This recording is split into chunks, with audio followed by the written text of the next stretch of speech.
Donc, bonjour à tous. Je m'appelle Olivier Dupont, je suis consultant RH et coach chez Sénafor. Donc, vous avez été invité à ce JT Live par votre cabinet d'expertise comptable et on va parler aujourd'hui d'une thématique qui est en train de disparaître, mais à laquelle on va essayer de donner un peu de perspective, qui est la relation entre le management et la période de confinement. Et finalement, en se posant la question de savoir comment manager à distance aujourd'hui et demain au regard de l'effet d'expérience, y compris contraint, lié à la période de confinement qui est en train de se terminer. Donc, ce que je vous propose en termes de programme, c'est évidemment de revenir très rapidement sur quelques éléments de contexte et de mise en perspective de la situation, pour ensuite s'attacher à deux périodes de temps, en fait. D'abord, le management à distance pendant le confinement. Qu'est-ce qu'on peut en retirer, quels sont les retours d'expérience que l'on peut faire et quelles sont les bonnes pratiques qu'on a pu identifier, et puis essayer de donner un peu de perspective pour penser le management à distance après la période de confinement, en essayant de poser quelques pistes d'action ou quelques pistes de réflexion. Je vous propose d'abord donc de revenir sur quelques éléments de contexte et de mise en perspective. Alors, premier élément, évidemment, c'est un contexte particulièrement anxiogène qui est facteur de beaucoup de risques. Et même si la période n'est pas encore terminée, on peut commencer à identifier quelques effets psychologiques du confinement et qui devraient provoquer quand même un certain nombre de cas, et d'ailleurs qui, pour certains, sont déjà en cours, de burn-out ou de bore-out. Beaucoup de salariés sont anxieux, certains s'ennuient, d'autres au contraire sont débordés à cause du télétravail qui n'en est pas un dans les faits, on y reviendra, qui les pousse finalement à essayer de prouver leur valeur et leur engagement au-delà de leurs limites. Et dans tous les cas, ce que l'on constate, c'est un besoin d'accompagnement maintenant et probablement aussi demain, d'accompagnement psychologique des travailleurs. Finalement, on se retrouve dans une situation qui est très inédite et qui combine deux particularités assez paradoxales. D'une part, un confinement qui nous pousse finalement à être dans notre monde intérieur avec un dialogue interne probablement un peu plus dense que celui que l'on a d'habitude, mais également et en parallèle une hyperconnexion via les réseaux sociaux, les chaînes d'information continue, etc., qui nous abreuvent en permanence d'informations. Deuxième élément, c'est que cette situation de travail à distance ne doit pas être confondue avec une situation de télétravail. Parce que, hors de situation d'urgence, comme c'est le cas aujourd'hui, le télétravail, évidemment, ça ne s'improvise pas. Le télétravail, ça se construit collectivement. Le télétravail, ça se construit de façon paritaire et participative. Et puis surtout, le télétravail, ça s'apprend et ça s'accompagne. Finalement, le télétravail, ça remplit un certain nombre de conditions, soit des espaces de travail sécurisés, des temps de travail sanctuarisés, mais donc par défaut aussi des temps de travail, des temps de pause et de vie personnelle sanctuarisés également, des temps de télétravail qui sont combinés avec des temps de travail et de rencontres physiques, toutes sortes de conditions qui aujourd'hui ne sont pas remplies dans la situation de travail à distance en confinement. Toutefois, c'est quand même assez difficile de se faire une opinion marquée sur la situation, puisqu'on voit fleurir des sondages aux résultats très variés et très différents. Donc je vais vous en citer trois pour vous donner un petit panel rapide. Un premier sondage qui a été fait par OpinionWay au début du mois d'avril, qui met en avant les effets délétères de cette situation particulièrement inédite, en citant un chiffre où 44% des personnes interrogées dans ce panel vivent actuellement une situation de détresse psychologique, et 20% des managers témoignent même d'une détresse psychologique élevée. Dans les faits, dans le panel, seuls 45% des sondés disent pouvoir s'isoler de manière correcte, et 60% travaillent dans leur salon, donc au milieu de l'environnement. Une autre étude qui a été faite juste avant la crise sanitaire, qui est une étude une étude récurrente qui est menée par Malakoff-Médéric, établit que plus de 40% des télétravailleurs sont en situation de risque psychosocial. Donc, on est vraiment sur une situation compliquée. À l'inverse, une étude qui est l'étude la plus récente, qui est une étude Terra Nova qui a été réalisée à la toute fin du mois d'avril, précise que 58% des personnes interrogées finalement souhaitent travailler plus souvent à leur domicile, y compris évidemment après cette période de confinement. Et même si 42% ne possèdent pas d'espace de travail dédié.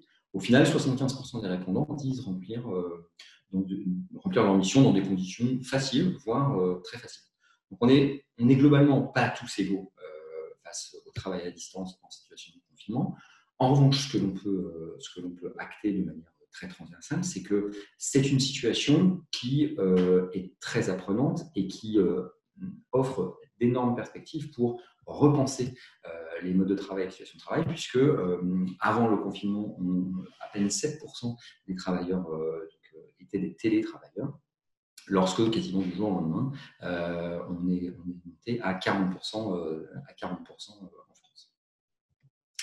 Alors maintenant, si on essaye de faire un petit retour d'expérience sur le management à distance pendant le confinement, qu'est-ce qu'on en retire en termes de bonnes pratiques et de retour d'expérience? Clairement, c'est une situation qui est compliquée, on l'a vu, et qui implique de repenser ces modes de management. Et moi, ce que je voudrais partager avec vous, c'est finalement 5 objectifs qui doivent être poursuivis pour le manager en situation de confinement. Donc, le manager qui peut aller du dirigeant d'entreprise jusqu'à un manager de proximité. Donc, 5 objectifs à poursuivre. Premier objectif, c'est un objectif de sens.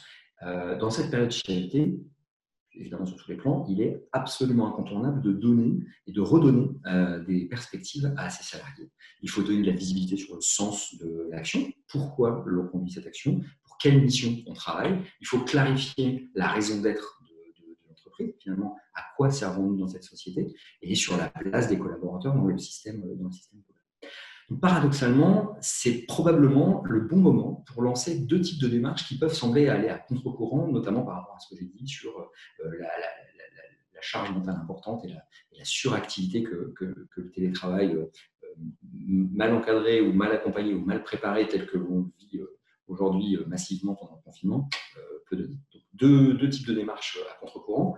Première démarche, c'est lancer une réflexion stratégique de fond qui permet un peu de réinterroger le modèle d'intervention de l'entreprise et sa finalité dans ce nouveau contexte. Donc, préparer aussi un petit peu le lendemain, mais vraiment avoir une réflexion quasi systémique d'ensemble. Et puis, lancer des nouveaux projets inspirants ou minimum innovants qui permettent de réfléchir et de lancer de nouveaux produits, de nouveaux modes de fonctionnement, de nouveaux outils. En tout cas, de réfléchir un peu hors de la boîte, de penser de nouvelles perspectives qui permettent de redonner du sens. Alors attention, ces travaux, il est absolument indispensable qu'ils soient conduits de manière très collective et très participative, puisque là, on est sur un manager leader, mais le leader qui n'est pas là pour donner la solution, mais qui est plutôt là pour montrer le chemin et accompagner les collaborateurs dans l'élaboration d'une vision partagée.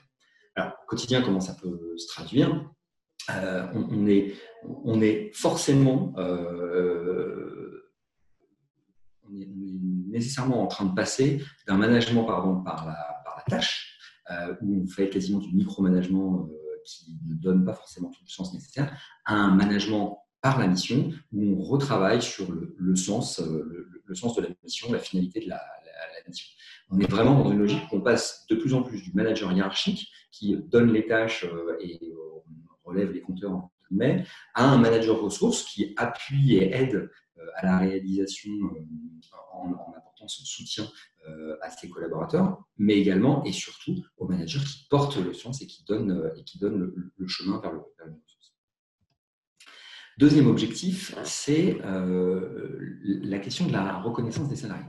C'est absolument incontournable aujourd'hui, dans cette situation d'isolement important, même d'ailleurs pour les personnes qui vivent en famille, de reconnaître l'individu pour ce qu'il est.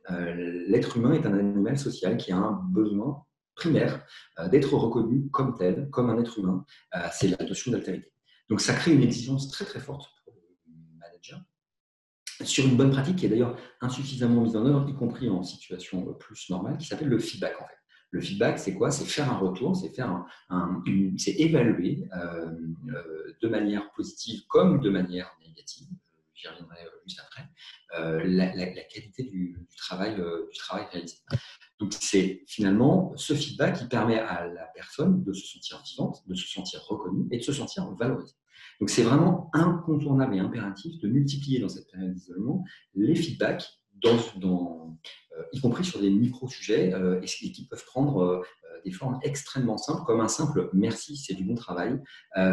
C'est un feedback, et c'est un feedback très positif qui permet à la personne de se sentir valorisée à travers son travail. Attention, le feedback à distance comporte un certain nombre de risques que le feedback présentiel ne comporte pas, notamment un risque d'incompréhension, voire un risque de monter en tension si le feedback est mal perçu, mal compris, etc. Donc, ça implique à la fois toujours bien contextualiser son feedback, être très clair, très objectif et très factuel sur ces éléments. Donc, c'est vraiment, il faut, dans la mesure du possible, essayer de détailler le plus possible le feedback pour qu'il n'y ait le moins possible d'interprétation. C'est important également de multiplier et de diversifier les modalités de feedback. Les modalités de feedback qui peuvent être finalement synchrones ou asynchrones, c'est-à-dire synchrone dans un échange dans le cadre d'une visio ou d'un coup de téléphone, asynchrone simplement par mail, par exemple, qui peuvent être formels ou informels, qui peuvent être également individuels. Je reconnais la qualité du travail de X, et collectif. Je salue la dynamique de l'équipe Y. Attention également à bien s'inscrire dans une démarche très empathique. Il faut que vous soyez ouvert et conscient, en pleine conscience, de ce que cela peut générer chez votre ou vos interlocuteurs, et pour pouvoir adapter votre discours et l'ajuster. Troisième objectif, c'est un objectif de sécurisation. Dans cette situation de confinement, il est absolument incontournable de communiquer, de surcommuniquer.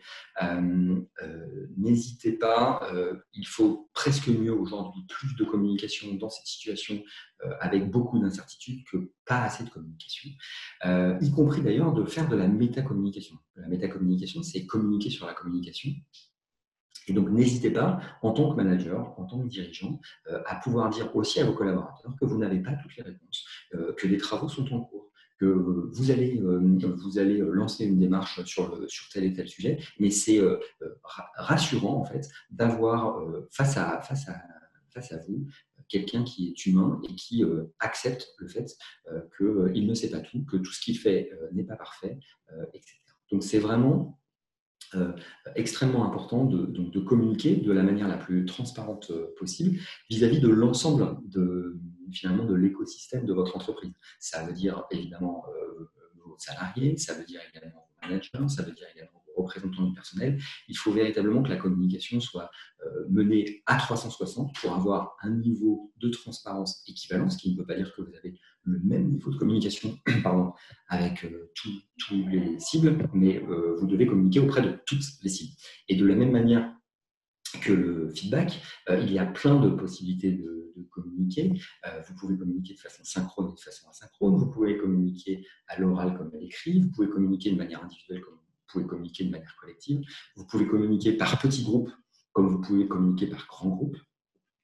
Dans tous les cas, et lorsque c'est possible, lorsque la configuration de votre entreprise le permet, n'hésitez pas à vous appuyer également sur des relais qui peuvent être vos managers intermédiaires de proximité, qui peuvent être des référents sur lesquels vous vous appuyez d'habitude et qui bénéficient d'une aura auprès de leurs collègues pour pouvoir relayer des informations. Et la communication, attention, ça va dans les deux sens, c'est-à-dire que vous devez évidemment porter un certain nombre de messages, mais soyez attentifs au retour de messages qui peuvent vous être renvoyés pour pouvoir ajuster votre communication. Dernier point sur la communication, dans cette période-là, et en lien d'ailleurs avec une partie des choses que j'ai déjà évoquées, il est important de communiquer à la fois sur des plans plutôt stratégiques, finalement par exemple quel est le plan de développement de l'activité post-confinement qui nous permettra de relancer la machine. Évidemment, une communication sur un plan opérationnel. Quels sont les modes opératoires concrets? Ça a pris beaucoup la forme au début du confinement sur des guides de télétravail qui permettaient d'asseoir les modes opératoires, mais ça peut en prendre d'autres modes. Et puis, évidemment, des informations d'ordre plutôt dynamique d'équipe, collectif de l'entreprise. Et donc, n'hésitez pas à communiquer sur des modalités de coopération nouvelles sur lesquelles on aura l'occasion d'ailleurs de revenir juste après. En effet, le quatrième objectif important pour les dirigeants et les managers pendant cette période de confinement dans ce management à distance, c'est vraiment de dynamiser le collectif. Alors ça peut paraître un peu paradoxal parce qu'on est dans une situation à distance et donc par définition, et d'isolement par ailleurs, donc par définition, on n'est pas dans la meilleure situation pour relancer le collectif, mais c'est essentiel de le faire vivre, de le dynamiser, parce que c'est dans ces moments-là où le sentiment d'appartenance va pouvoir s'ancrer, alors que par essence, il est affaibli parce qu'on est loin des collègues avec lesquels on est habitué de travailler, on est loin de nos managers, et donc vraiment cette dimension collective doit être renforcée, et la seule ou les seules personnes légitime et capable d'initier cette dynamisation, c'est bien les managers. Alors, il y a plein de possibilités, et je vais juste en citer quelques-unes, et je suis sûr que vous avez déjà fait des choses très créatives dans vos entreprises respectives, mais clairement, premier élément, c'est créer des rituels. Un être humain a besoin de rituels. Et donc là, il faut créer des rituels virtuels. Ça peut être la possibilité de créer des espaces dédiés sur des réseaux sociaux qui permettent de parler du dernier livre lu qu'on n'a pas forcément eu le temps de lire précédemment. Simplement un chat qui permet d'échanger des potins, un peu des small talks entre collaborateurs. C'est évidemment des rituels qui permettent aussi de converser, y compris de manière totalement informelle. Donc, vous avez certainement participé ou mis en place des cafés Teams ou des cafés Zoom, y compris d'ailleurs des apéros Teams et des apéros Zoom, la version du soir. Et donc, ça, c'est essentiel pour pouvoir voilà, parler de tout, entendre et comprendre un peu ce qui se passe, la dynamique, identifier un certain nombre de signaux faibles sur lesquels j'aurai l'occasion de revenir. Mais c'est vraiment important. C'est évidemment le fait d'animer et de favoriser l'animation de réunions d'équipe qui permet de travailler et d'ancrer l'appartenance à un collectif et le facteur identitaire à ce collectif. Je suis pleinement partie prenante de mon entreprise et de mon équipe, et donc je participe à travailler dans le cadre d'une réunion d'équipe par visio, etc. Mais c'est également, et c'est ça qui est parfois le plus compliqué à mettre en place, la possibilité de développer et l'intérêt de développer des échanges informels hors manager. Donc, n'hésitez pas à ouvrir le champ des possibles auprès de vos collaborateurs pour dire les échanges, la dynamique d'équipe, c'est évidemment avec moi, mais c'est également sans moi. Et donc, c'est important de pouvoir animer un collectif hors du leader, et donc de faciliter, de valoriser les actions d'entraide, les actions de solidarité, de mettre en avant des partages de charges, des coups de main particuliers ou des actions pro bono qu'une équipe aurait pu mettre en place. Dernier objectif du management à distance pendant le confinement, c'est la mise en place de garde-fous qui permettent de traiter les risques. Oui, puisque quand on est à distance, la difficulté, c'est d'identifier les signaux faibles qui nous permettaient normalement d'anticiper le risque psychosocial, le burn-out de tel ou tel collaborateur. Et finalement, ces signaux faibles, le meilleur endroit pour les repérer, c'était souvent le couloir ou la machine à café. Couloir et machine à café que, par nécessité, on n'a pas pendant le confinement. Donc, il faut recréer des espaces de proximité et des espaces d'intimité. Donc, on a vu un certain nombre de modes opératoires collectifs qui permettent de le faire. Moi, là, je voudrais revenir sur deux idées complémentaires. C'est d'une part le point d'appeler de manière bilatérale, individuelle, le plus possible de vos collaborateurs, y compris pour simplement prendre des nouvelles, savoir comment la personne va, comment elle se sent, comment elle vit le confinement, quelles sont les perspectives pour elle post-confinement. Simplement avoir un espace de discussion hors toute mission, hors toute activité strictement professionnelle, mais de prendre soin de vos collaborateurs. Alors, évidemment, vous ne pourrez peut-être pas le faire auprès de tous vos collaborateurs, donc n'hésitez pas aussi à vous appuyer sur vos relais managériaux, vos référents qui pourront vous appuyer là-dessus. Puis la deuxième petite technique, c'est le fait de revenir sur une période une phase qu'on oublie trop souvent dans le démarrage d'une réunion, qui est toujours une phase d'inclusion. C'est finalement que tout le monde se sente reconnu, inclus dans un collectif, et qui lui permette à tous de partager et de rentrer dans cette réunion. Et un bon moyen d'inclure tout le monde, c'est de mettre en place un petit baromètre. C'est l'idée de dire on prend quelques minutes pour savoir dans quelle énergie, dans quel sentiment chacun se situe aujourd'hui. Et donc, ça peut prendre, on peut utiliser des post-it réels ou virtuels, on peut utiliser simplement des mots pour dire aujourd'hui, je me sens bien et en phase avec le collectif et j'ai envie de contribuer. Aujourd'hui, j'ai eu pas mal de problèmes avec mon enfant qui a été malade dans la nuit et donc je suis fatigué et probablement moins ouvert à la discussion, mais ça permet à chacun comme ça de pouvoir savoir d'où les autres partent et de pouvoir ajuster sa manière d'animer et d'embarquer l'ensemble dans un collectif. Voilà les 5 objectifs majeurs, à mon sens, pour le management à distance pendant le confinement. Donc, je reviens sur le donner du sens aux collaborateurs, assurer la reconnaissance des salariés, sécuriser ses collaborateurs, dynamiser le collectif et mettre en place des garde-fous pour traiter les risques. Maintenant, j'aimerais qu'on termine, avant de terminer ce JT Live, je voudrais qu'on donne quelques perspectives finalement sur le management à distance après le confinement et quelles pourraient être quelques pistes d'action un peu concrètes. Alors, évidemment, première piste d'action, ça va être de préparer l'activité. Je suis sûr que vous avez déjà initié, voire largement initié, le retour de vos collaborateurs dans les bureaux, mettre en place les réponses hygiéniques et sécuritaires qui permettent à chacun de revenir au bureau dans les meilleures conditions possibles, en tout cas dans les moins mauvaises conditions possibles. Là, l'idée, c'est d'essayer de dépasser ça, puisque vous aurez l'occasion en plus d'échanger dessus avec un de mes collègues la semaine prochaine pour voir finalement comment on peut préparer la reprise d'activité, y compris de manière humaine et managériale. Vous êtes déjà très largement probablement occupé à relancer, à réfléchir sur la manière de relancer votre chiffre d'affaires, sur la manière de relancer la rentabilité ou d'améliorer la rentabilité. Et vous avez peut-être le risque d'oublier ou en tout cas de minorer la dimension humaine de cette relance d'activité, de cette reprise d'activité. Et je pense que ce serait une erreur. Donc, à mon avis, il y a plusieurs choses qui peuvent être faites de manière assez simple. C'est d'abord, vous allez passer beaucoup de temps et d'énergie probablement à construire un plan de reprise d'activité qui sera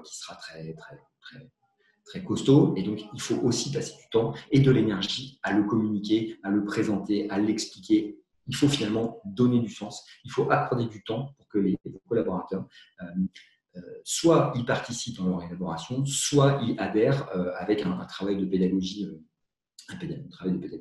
fort. Par ailleurs, vous allez avoir besoin de recréer du collectif autour de vos équipes opérationnelles qui ont probablement moins travaillé ensemble ou travaillé ensemble de manière différente. Donc, il va falloir recréer des rituels, des manières de travailler qui seront d'ailleurs non combinatoires de temps présentiel et de temps distanciel.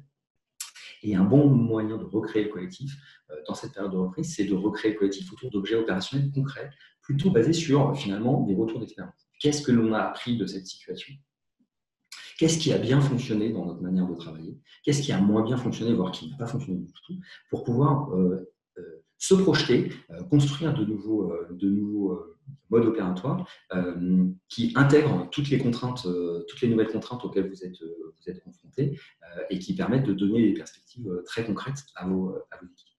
J'attire votre attention sur le fait que pour les entreprises qui ont des strates intermédiaires de managers, cette strate intermédiaire doit être véritablement accompagnée dans ce processus de reprise parce que c'est souvent une strate qui a été mise en grande difficulté dans cette situation de confinement avec finalement des lignes hiérarchiques qui se sont raccourcies, des temps de décision qui se sont probablement optimisés en termes de temps, mais qui de fait posent la question du positionnement et de la légitimité de ces strates intermédiaires de management que vous devez vraiment accompagner dans cette reprise d'activité.